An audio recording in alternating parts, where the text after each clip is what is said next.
বড়দিন উপলক্ষে কক্সবাজার সমুদ্র সৈকতে লাখো পর্যটকের বিপরীত কক্সবাজার সমুদ্র প্রচুর পরিমাণ পর্যটক রয়েছে কক্সবাজার সমুদ্র সৈকতে, সেটা আমরা দেখতে প্রায় 2 লক্ষর অধিক পর্যটক দেখা যাচ্ছে। আমার ক্যামেরার লেন্স যতটুকু যাচ্ছে ততটুকু দেখতে পাচ্ছেন পর্যটক বিপরীত কক্সবাজার সমুদ্র সৈকত। মানুষের আনাগোনা যেখানে যাচ্ছে সেখানে মানুষের আনাগোনা, সেটাই আমরা লক্ষ্য করতে পেরেছি। সেই পর্যটকের কক্সবাজার আপনারা লক্ষ্য করতে পেরেছি।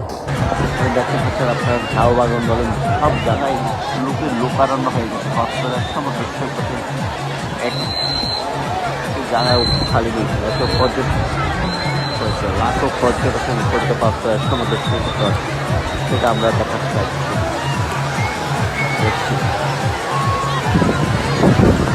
এই আগামী 31 তারিখ পর্যন্ত এইরকম থাকবে।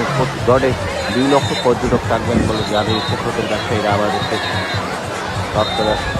কক্সবাজারে সরকার থেকে সার্বিক নিরাপত্তায় পুলিশ জেলা প্রশাসন ম্যাজিস্ট্রেট যে কোনো অকারণ ফলেই তারা ছুটে আসেন, এরকম কাজ করছে যারা এখানে আছেন। সার্বিক